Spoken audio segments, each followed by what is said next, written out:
Samantala, mahigit 1 bilyon na ang naipamahaging cash aid ng DSWD sa sektor ng transportasyon. Nakatakda naman sa susunod na linggo ang isasagawa nilang special payout. Nagbabalik si Justin Ignacio. 1.28 billion pesos. Yan ang kabuang halaga ng cash relief na naipamahagi na ng Department of Social Welfare and Development o DSWD sa mga driver ng pampublikong sasakyan as of March 29, 2026. The total number of drivers assisted to date is at 256,040. Actual na yan. But of course, the numbers will move because there are still payouts happening today and tomorrow.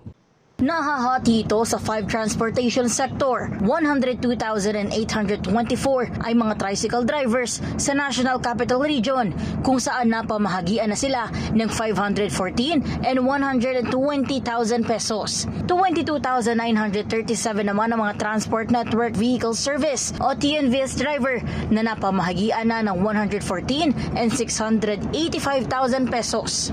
Mahigit 22,000 din na jeepney drivers na napamahagian ng mahigit 110,000 pesos. Para naman sa mga service delivery riders, mahigit 86,000 sa kanila ang napamahagian din ng ayuda na suma sa total sa mahigit 431,000 pesos. Mahigit 109,000 pesos naman ang suma sa total na halaga ng ayuda ang na-disburse para sa mga MC taxi drivers. Ayon kay DSWD Secretary Rex Gatchalian, magkakaroon pa ng special payout session sa Metro Manila pagkatapos ng Holy Week. So, What will it include? It will include yung mga unclaimed because there are unclaimed nasa list sila pero hindi nila nakuha for whatever reasons.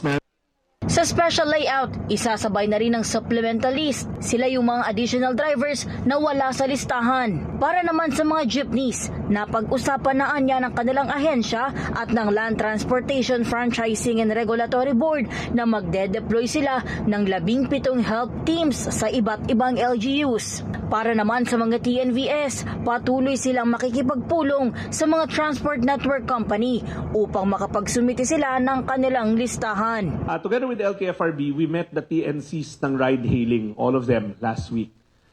It turns out, as we've already said, na ang binigay nila sa aming mga listahan, hindi lahat ng naka-onboard, kung hindi yung sa opinion nila are the ones with valid operating license. Katuwang ang LTFRB, nakasecure na rin sila ng listahan. Nakatakda namang i-anunsyo ng DSWD kung kailan ang special payout session sa susunod na linggo. Ako, si Justin Ignacio ng PRTV News, nagsaserbisyo para sa Pilipino.